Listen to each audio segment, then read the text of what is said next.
Hey everyone, Tutor Brian. The topic of this video is proactive versus reactive, and the footage is some clips of the squat workout for today.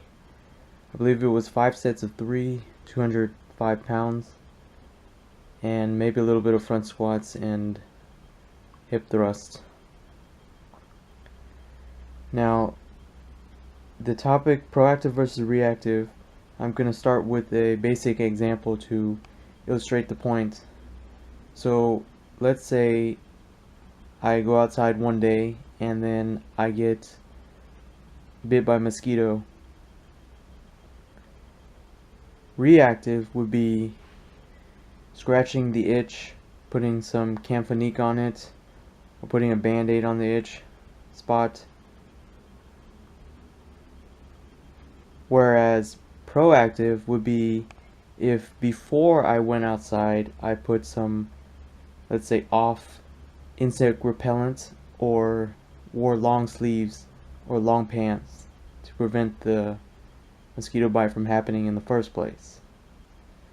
Now, let me take that example of proactive versus reactive and apply it to my history with squatting.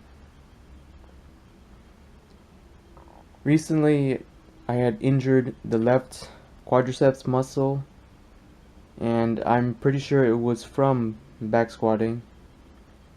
And what it was is just a minor muscle strain above the kneecap, which, oddly enough, it only bothered me whenever I planted firmly, put my weight on that side of the body, such as when climbing stairs. But I could bend at the knee without any sort of pain or issues. But every time I planted firmly, put some weight on the leg, there was some pain down above the kneecap, down at the lower end of the quadriceps muscle. And there's a little bit of snap, crackle, pop action occasionally around the knee area, and I think they were all just pretty much related.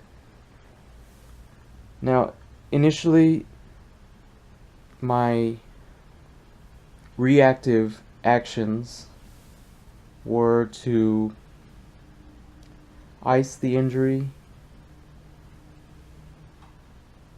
stretch out the quadriceps muscle, to foam roll,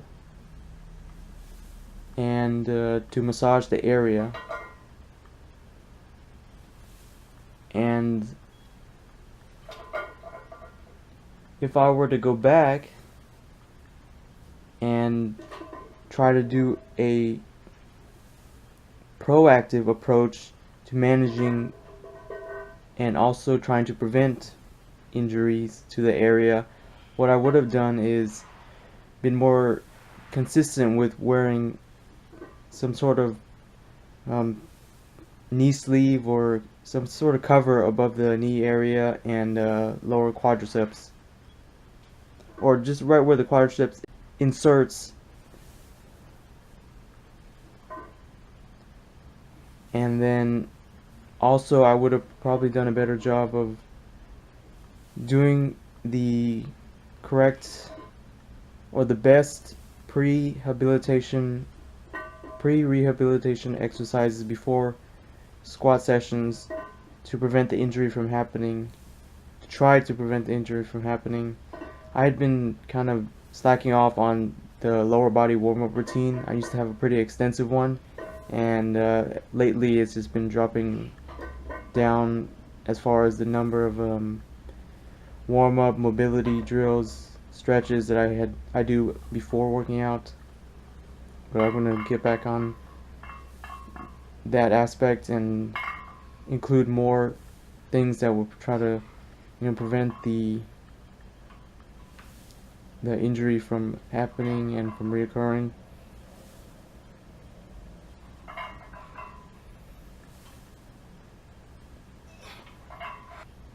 But since the injury already happened and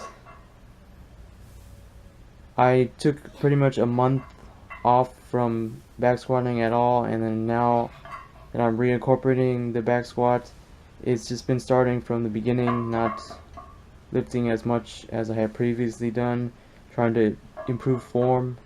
And one thing I've been looking at is trying to do a more narrow stance, and so far that's been feeling pretty well as compared to what I had done before. My stance was just outside shoulder width before, and that was, I think, one of the reasons why the quad strain happened.